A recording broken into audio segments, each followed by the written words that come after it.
오직 주님의 팔을 의지하며 하루를 살아가는 저희들이 또 이 아침에 먼저 주님을 바라보며 주님을 찬양하며 또 주님의 말씀을 들으며 또 주님께 간구드림으로 하루를 시작하고자 합니다. 오직 주님과 함께 하기에 저희가 어디에 있든지 평안할 수 있사오니 주님 이러한 저희들을 붙들어 주시옵시고 또 늘 함께하여 주시옵시고 그 크신 팔로 저희들을 감싸주시고 지켜 보호하여 주시사 하나님과 함께함으로써만이 주어지는 참된 평안과 기쁨이 이 하루도 저희 가운데 가득할 수 있도록 은혜를 베풀어 주시옵소서. 예수님의 이름으로 기도드리옵나이다. 아멘. 오늘 보실 말씀은 룻기 3장 9절 한 절만 보도록 하겠습니다.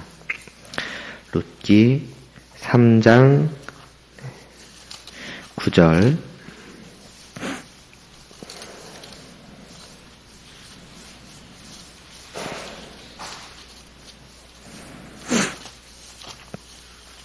룻기 3장 9절 말씀 함께 봉독하시겠습니다. 이르되 내가 누구냐 하니 대답하되 나는 당신의 여종 루시오니 당신의 옷자락을 펴 당신의 여종을 덮으소서. 이는 당신이 기업을 물을 자가 됨이니이다 하니. 아멘. 그동안 보아스와 만나서 그가 베푸는 그 풍성한 호의, 은혜저를 누린 룻에 관한 2장의 말씀에 이어서 3장은 룻으로부터 이러한 사실을 전해들은 나오미가 룻의 안식을 위하여서 보아스와의 결혼을 계획하였고 룻이 이제 그 말에 순종하여 보아스에게 나아가는 것으로 시작을 하였습니다. 이 말씀을 통해서 우리는 주님 안에서 우리에게 참된 안식이 주어졌음과 이를 말씀에 순종함으로써 누리는 것에 대해서 지난 시간에 이제 보았었고요. 이제 이어서 오늘 말씀은 이렇게 룻이 시어머니의 말에 순종한 후에 일어난 일에 대해서 기록을 하고 있습니다. 보아스에게 나아간 룻은 그가 밤에 누웠을 때에 그의 발을 덮은 이불을 조심스레 들고 거기에 누웠습니다. 그러다가 밤중에 보아스가 이제 깨고 이제 놀라죠. 누가 자기 발치에 이제 누워 있는 것 아니겠습니까? 그래서 이제 누구냐 물으니 9절에서 룻이 자기라고 나는 당신의 여종 루시오니라고 밝히고 이제 그리고 나서 곧바로 룻은 자기가 지금 보아스를 찾아와서 그의 발치에 누워 있는 이유를 말합니다. 당신의 옷자락을 펴서 당신의 여종을 덮으소서라고 말이지요. 이 표현은 1차적으로는 청혼을 하는 완곡한 표현입니다. 나와 결혼해 주시옵소서라는 것을 이제 돌려서 표현을 한 것이지요. 그런데 룻의 이 말은 단순히 청혼만을 하고 있는 것이 아니라 또한 그 이상의 중요한 의미를 담고 있는 말이기도 합니다. 여기서 자신을 덮어달라고 하였던 옷자락이라는 단어는 동시에 날개라는 의미도 가지고 있습니다. 날개 하면은 우리가 룻기 앞부분에서 본 적이 있습니다. 2장 12절에서 보아스가 룻에게 이스라엘의 하나님 여호와께서 그의 날개 아래에 보호를 받으러 온 너에게라는 말을 했는데 바로 이 날개, 그 날개가 오늘 이 옷자락과 같은 단어입니다. 여호와의 날개 아래에 보호를 받으러 왔다라는 말씀을 생각을 해보신 후에 보아스의 옷자락으로, 당신의 옷자락으로 여종을 덮으소서 하는 이 룻의 말을 다시 한번 생각해 보시기를 바랍니다. 룻은 결국 보아스에게 무엇을 구하러 온 것일까요? 단순한 청혼 그 이상의 것입니다. 그의 보호, 그 아래에서의 평안, 1절에서 나오미가 말한 그 안식을 구하고 있는 것이라 할 수 있습니다. 물론 청혼이라는 그 사실 안에 이 모든 의미들이 담겨 있다고도 볼 수가 있겠지요. 그러니까 나와 결혼하여 주십시오. 나를 당신의 옷자락, 아니 당신의 그 날개 아래에 있게 하여 주시옵소서. 그 당신의 날개로 나를 덮어주시고 보호하여 주시고 평안케 하여 주시고 안식케 하여 주시옵소서라는 그런 의미가 담겨 있음을 우리는 룻의 이 표현을 통해서 보게 됩니다. 자신에게 그러한 것을 베풀 수 있는 사람, 룻이 보호와 평안과 안식을 참으로 간구하고 의지할 수 있는 사람, 그리고 그것을 그녀에게 베풀어 줄 만큼 그녀를 긍휼히 여겨줄 수 있는 사람 뿐만이 아니라 그 모든 것을 베풀 수 있는 능력까지도 있는 사람, 보아스는 바로 그녀에게 그러한 존재였던 것이지요. 그리고 이러한 구절의 말씀을 오늘 우리에게 주님이 어떤 존재이신가 하는 것을 또한 다시 한번 상기시켜 주는 것 같습니다. 우리의 참된 보호와 참된 평안과 참된 안식을 과연 누가 우리에게 베풀어 줄 수 있겠습니까? 우리는 누구 아래에서 이 모든 것들을 누릴 수 있습니까? 주께 피하는 자들을 구원하시는 주여, 나를 눈동자같이 지키시고 주의 날개 그늘 아래에 감추어 구하여 주옵소서. 또 그가 너를 그의 깃으로 덮으시리니 내가 그의 날개 아래에 피하리로다 라고 시편에서는 하나님의 백성들이 그 룻이 보아스에게 옷자락을 펼쳐주기를 구하듯이 하나님을 찾고 하나님의 그 날개 아래에 거하기를 간구하는 것을 우리는 볼 수 있습니다. 바로 하나님이 우리에게 그러한 분이시라는 것이죠. 우리에게는 달리 찾고 의지할 수 있는 존재가 있는 것이 아닙니다. 하나님 없이도 살 수 있다. 나는 주님이 없어도 평안과 안식을 누릴 수 있다. 라는 생각을 한다면 그것은 크나큰 착각입니다. 그러면서 또 종종 그런 것처럼 살아가는 것이 우리이기도 하지 않습니까? 과연 오늘 하루 우리는 어떻게 살아가고자 합니까? 어디에 거해서 어디서 평안과 안식을 얻으려고 합니까? 나는 오늘 하루도 내 힘으로 힘써 일하며 내 힘으로 내 평안과 내 안식을 얻어내야겠다라는 어떤 그러한 생각으로 혹은 살아가고 있지는 않습니까? 혹은 다른 누군가를 오늘 하루도 의지하여서 그로부터 내 평안과 안식을 얻어야 하지 않겠는가? 나는 오늘도 그를 찾아가고 그에게 간구해야겠다. 혹은 그렇게 생각하고 있지는 않는지요. 그러나 그렇지 않다는 것입니다. 이전에 또 비슷한 말씀을 드렸던 것처럼 이 룻에게 있어서 그러한 존재는 오직 보아스였던 것처럼 또 오늘 말씀에서도 다시 한번 룻에게 있어서는 오직 보아스만이 그를 긍휼히 여기고 그래서 그를 날개로 덮어줄 옷자락으로 덮어줄 수 있는 능력이 있는 유일한 존재였던 것처럼 오늘 우리에게는 오직 단 한 분 우리의 주님만이 계실 뿐인 것입니다.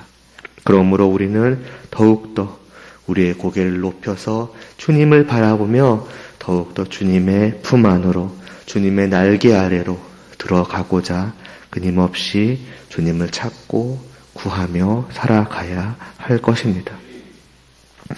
그리고 이렇게 보아스에게 청혼과 그로부터 주어지는 안식을 요청한 룻은 이어서 자신이 보아스에게 이를 구하는 이유에 대해서 말합니다. 이는 당신이 기업 물을 자가 됨이니이다 라고 이제 말을 하지요. 이를 통해서 우리는 다시 한번 이것이 또한 단순한 청혼이 아니라는 것을 알게 돼. 단순한 결혼의 문제가 아니라 하는 것을 알 수 있습니다. 이것은 기업과 연관이 된 문제라는 것이지요. 그러므로 이 말씀을 좀 더 우리가 잘 이해하기 위해서는 이제 기업이라는 것과 또 그 기업을 무르는 것에 대해서 우리는 알아보아야 할 것입니다. 룻기 시작하면서 잠깐 간단하게 말씀을 드린 적이 있었는데 이 시간과 또 다음 시간을 통해서 조금 더 자세히 살펴보고자 합니다. 여기서 기업이라 하는 거 뭐 잘 아시겠지만 오늘날 말하는 그러한 회사와 같은 그러한 기업이 아니라 땅, 곧 이스라엘에 분배된 가나안 땅을 말하는 것이었습니다. 그리고 이 기업과 그것을 무르는 의무와 관련된 말씀이 레위기 25장 23절 이후에 나타나는데요. 25장 23절에서 하나님은 땅과 관련하여서 이러한 말씀을 하십니다. 토지를 영구히 팔지 말 것은 토지는 다 내 것임이니라고요. 이 말하자면 가나안 땅이죠. 그들에게 주어질 그 땅과 관련해서 하나님께서 가장 먼저 하신 명령은 이 토지를 영원히 팔 수 없다는 것입니다. 사고 파는 것 자체를 금하신 것은 아니시나 그것을 영원히 그렇게 할 수는 없다. 즉 토지가 매매되었다고 해서 그것이 누군가의 영원한 소유로서 인정되어서는 안 된다고 말씀하시는 것입니다. 파는 사람에게도 사는 사람에게도 그 토지에 대한 영원한 소유권은 없다는 것이지요. 왜 그렇습니까? 왜 이러한 말씀을 하십니까? 그것은 토지는 다 내 것이기 때문이라고 하십니다. 그러니까 여기서 하나님은 땅에 대한 자신의 소유권을 선포하십니다. 이 모든 가나안 땅에 대한 영원한 소유권은 오직 자기 자신에게 있으시다는 것이지요. 아니 왜 이 땅이 하나님의 것입니까? 우리가 전쟁하고 우리가 피 흘려서 우리가 희생한 끝에 이겨서 차지한 땅입니까? 라고 말할 수 있을까요? 물론 이 레위기의 말씀은 가나안 땅을 차지하기 전에 주신 말씀이기 때문에 그 당시에야 그렇게 말하지 않았겠지만 후의 후손들은 이런 식으로 생각할 수 있지 않겠습니까? 아니 어떻게 그런 법이 있단 말인가? 하나님이 어떻게 우리에게 그렇게 말하실 수 있단 말인가? 이것은 우리가 차지해낸 혹은 우리의 조상들이 차지한 우리의 땅 아니냐? 왜 하나님의 것이라고 하느냐? 그러나 적어도 가나안 땅을 차지하는 그 전쟁을 겪었던 여호수아 세대의 백성들은 결코 그렇게 생각하지 않았을 것입니다. 그들은 그 모든 전쟁을 하나님께서 하신 것임을 경험하였기 때문입니다. 광야 40년을 지내며 아무런 변변한 무기조차 없는 자신들이 정말 견고한 성들과 수많은 군대들을 물리치고 그 모든 땅을 차지할 수 있었던 것은 바로 하나님께서 그러하신 것이며 자신들은 그저 하나님의 인도하심에 순종하였을 뿐임을 알았기 때문입니다. 그래서 후대 백성들은 어떨지 모르나 적어도 그 당시 세대의 이스라엘 백성들은 끝까지 하나님의 말씀에 순종하였다라고 사사기 2장은 기록하고 있지요.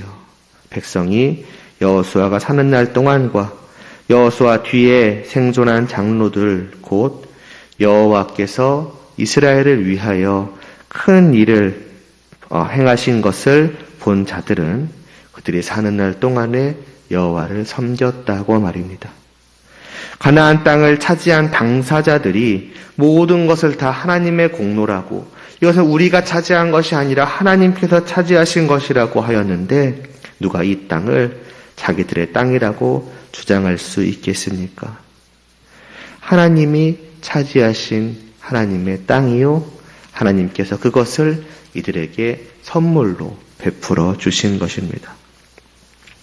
그뿐 아니라 이 땅이 하나님의 소유임에는 더욱 본질적인 이유가 있지 않겠습니까? 그것은 하나님께서 단지 이스라엘 백성들이 거하는 가나안 땅뿐만이 아니라 온 세상 모든 것의 영원한 소유주이시다라는 사실입니다. 무슨 권리로 하나님은 그 모든 것의 소유주이심을 선언하실 수 있으시겠습니까? 바로 창조주로서의 권리이지요. 우주 만물을 하나님께서 창조하셨기 때문에 모든 것이 다 하나님으로 말미암았기 때문에 그에 대한 권리, 그에 대한 소유권은 다 영원토록 하나님께 있는 것이 지극히 당연한 것입니다. 하나님께서는 본래 자신이 가지고 계신 그 자신의 것을 이들에게 주신 것이며, 그래서 단지 가나안 땅에 대해서 말씀하시기 이전에 먼저 세계가 다 내게 속하였나니라고 온 세상에 대한 자신의 영원한 소유권을 말씀하신 것입니다.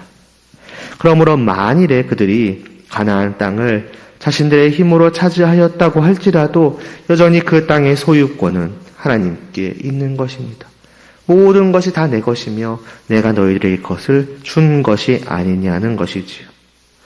그렇다면 이러한 하나님이 소유하신 그 땅에서 이 백성들은 어떠한 존재입니까? 하나님께서는 너희는 거류민이요 동거하는 자로서 나와 함께 있는 것이라 말씀하는 것입니다. 거류민, 동거하는 자, 이는 곧 나그네와 같은 자를 의미합니다. 이들은 이 땅의 소유주가 아니며 하나님과 함께 원소유주인 하나님의 호의로 은혜로 말미암아서 잠시 동안 살기를 허락받은 사람들이라는 것이지요. 그것이 이 땅에서의 이스라엘 백성들의 위치요 자격이었습니다.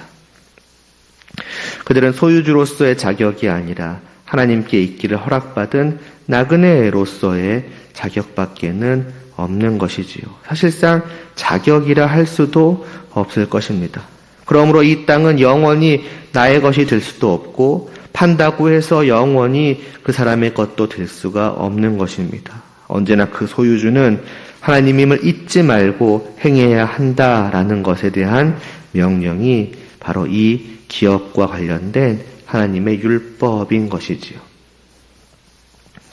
오늘 우리에게 이 사실이 주는 의미는 무엇일까요? 나는 땅이 없으니까, 심지어 가나안 땅도 아닌데 옛날 이스라엘 백성들과 연관된 말씀이다라고 끝날 수 있는 문제는 아닐 것입니다. 왜냐하면 오늘날 성도된 우리는 또 다른 의미의, 아니 진정한 의미의 기업을 소유한 자들이기 때문입니다. 구약의 이스라엘은 무엇을 나타내는 곳이었습니까? 그것은 죄악된 온 세상 가운데에서 하나님이 택하시고 부르신 그 백성들로 이루어진 나라, 곧 참된 왕 되신, 참된 소유주 되시는 하나님이 다스리시는 나라인 바로 하나님의 나라를 나타내는 곳이었고, 이 백성들은 말하자면 그 하나님의 나라를 하나님께 은혜로 선물 받은 자들이었습니다. 그래서 그 영원한 소유권은 당연히 하나님께 있다고 하나 그들에게는 또한 그곳의 주인으로서 사고 팔 수 있는 권리가 또한 있었던 것입니다. 즉 하나님께서 그들에게 맡기신 것이지요. 말하자면 하나님의 나라, 하나님의 기업을 맡기셔서 잘 관리하도록 청지기와 같은 존재로 삼으신 것이 또한 이들이었고, 여기서 이들은 하나님의 다스림을 받고 살아가며 하나님의 뜻대로 모든 것을 관리하며 그분의 의로우심과 선하심을 드러내야 하는 그러한 백성들인 것이었고, 율법들은 바로 이를 위한 것이었습니다. 그러므로 너희가 살아가고 있는 이 모든 땅, 내가 너희에게 베푼 이 기업은 바로 나로부터 너희에게 주어진 것임을 언제나 잊지 말고 언제나 나를 바라보며 나를 위하여, 나를 향하여 나의 뜻대로 살아가야 한다. 주어진 모든 것들이 다 그와 같이 사용되어져야 한다. 이를 통해 하나님을 드러내며 하나님을 사랑하며 살아가야 한다. 이것이 이 땅에서 이 기업을 누리는 방법이라 말씀을 하시는 것이지요. 오늘날 믿음으로 말미암아 성도가 된 우리는 이들과 동일하게, 아니 이들이 그 눈에 보이는 기업으로 받은 그것이 진정으로 보여주고자 하는 곧 하나님의 나라를 기업으로 받은 자들입니다. 이는 성도의 소망인 장차 있을 영원한 천국 기업일 뿐만 아니라 또한 이 땅에서 살아가는 동안에도 계속해서 누리는 기업입니다. 왜냐하면 우리는 여전히 이 땅에서도 하나님과 함께 거하며 살아가는 자들이기 때문이지요. 따라서 우리는 저 이스라엘 백성들과 마찬가지로 내가 가진 이 모든 것이 다 하나님으로부터 주어진 것임을 인정하고, 그래서 하나님의 것인 그 모든 것을 하나님의 뜻대로 바르게 사용함으로써 하나님의 나라를, 그리고 하나님이 어떠한 분이신가 하는 것을 이 죄악된 세상 속에 온전히 드러내야만 하는 의무와 책임이 있습니다. 왜 너는 그렇게 살아가냐는 거죠. 왜 너가 가진 그 모든 것을 너 마음대로 사용하지 않느냐는 거죠. 그 이유는 우리를 드러낼 필요가 있다는 것입니다. 왜냐하면 이 모든 것은 다 하나님으로부터 온 것이기 때문에 우리는 마치 이것이 내가 절대적인 주인인 것처럼 내 마음대로, 내 원하는 대로 사용할 것이 아니라 하나님을 위해서 사용하는 것이며, 그것이 바로 나의 기쁨이요 즐거움이기 때문이다라고 우리는 나타낼 수 있어야 하는 것이며, 그래서 우리의 삶은 그 모두가 온전한 헌신의 삶이 되어야만 하는 것입니다. 이전까지는 우리가 좀 전에 말씀드린 것처럼 내가 먹고 살 것을 위해서, 내 개인적인 만족과 기쁨을 위해서 살아간노라면은 이제 우리의 목적은 우선적으로 하나님과 그분의 나라를 드러내며 그 나라의 청지기로서의 역할을 온전히 감당하기 위해서가 되어야 하는 것입니다. 그러니까 나의 삶의 목적이 바뀌고 목표가 바뀌고, 그러니 살아가는 모습들이 변화되어야 하는 것입니다.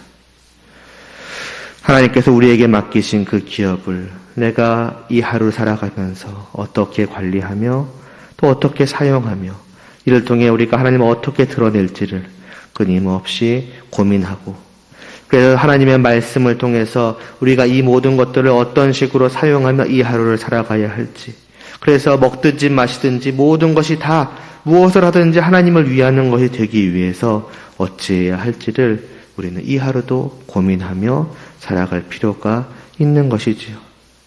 그러므로 이러한 사람은 내가 주의 법도들을 작은 소리로 읊조리며 주의 길들에 주의하며 주의 율례들을 즐거워하며 주의 말씀을 잊지 아니하리이다라는 그 말씀처럼 하나님의 말씀을 가까이 하며 또 붙들고 놓지 않고자 힘쓸 것입니다. 그것이 이 하루를, 또 오늘 하루를 살아가는 우리의 모습이 되어야 하겠지요. 오늘 말씀은 여기서 마치겠습니다마는, 그러나 사실 이 기업 물을 자가 보여주는 그 기업에 대한 것과 기업 물은다는 것에 대한 그 말씀이 가지고 있는 더 깊은, 그리고 사실 더 중요하고 더 본래적이고 더 본질적인 의미는 다음 시간에 우리가 보게 될 것입니다. 이를 통해서 단지 우리는 이 땅을 살아가는 방법에 대한 말씀만을, 그러니까 그 어떤 교훈만을 받는 것이 아니라 여기에 담겨진 더 깊은 하나님의 은혜를 발견하게 될 것입니다. 이는 우리가 또 다음 시간에 계속해서 보아가기로 하지요. 기도드리겠습니다. 하나님 아버지, 모든 것이 다 하나님으로부터 주어진 것입니다. 오직 그렇게 우리는 하나님의 품 안에서만이 이 모든 것들을 의미 있게 사용할 수 있으며, 하나님을 바라보며 정말 그 모든 것을 하나님을 위하여 살아감으로써만이 참으로 기쁨을 누릴 수 있으며 행복해 할 수 있으며, 무엇보다 그렇게 살아가는 우리들을 날마다 그 옷자락으로, 그 날개끈을 아래로 있게 하시는 하나님의 은혜로 말미암아 평안을 누릴 수 있음을 다시 한번 고백하옵나이다. 이 하루를 살아갈 때에도 우리가 이 모든 사실을 망각하지 않게 하여 주시옵시고, 이 모든 것들이 순전히 나의 것이고 이 모든 것의 주인은 나요, 그러므로 나의 평안은 내가 지킨다는 그러한 마음으로 살아가는 것이 아니라 언제나 우리의 마음속에 하나님을 품고 하나님을 바라보며 또 하나님을 바라며 살아갈 수 있도록 하여 주시옵소서. 그러한 이 하루의 삶을 통해서 하나님의 뜻을 좀 더 온전히 순종해 갈 수 있는 저희들 되게 하여 주시옵시고, 그러한 삶이 주는 그 기쁨과 평안이 어떠한 것인지를 저희가 더욱더 깊이 깨닫고 누림으로 말미암아서 이러한 삶을 더욱더 즐거워하고 또 이러한 삶을 살아가기를 더욱더 간절히 원하는 저희들 되게 하여 주시사, 이러한 삶이 단지 이 하루로 끝나는 것이 아니라 이후로 하나님 앞으로까지 나아가는 그 모든 날 동안에 계속 더욱더 깊어지고 더욱더 온전해져 갈 수 있도록 은혜를 베풀어 주시옵소서. 예수님의 이름으로 기도드리옵나이다. 아멘.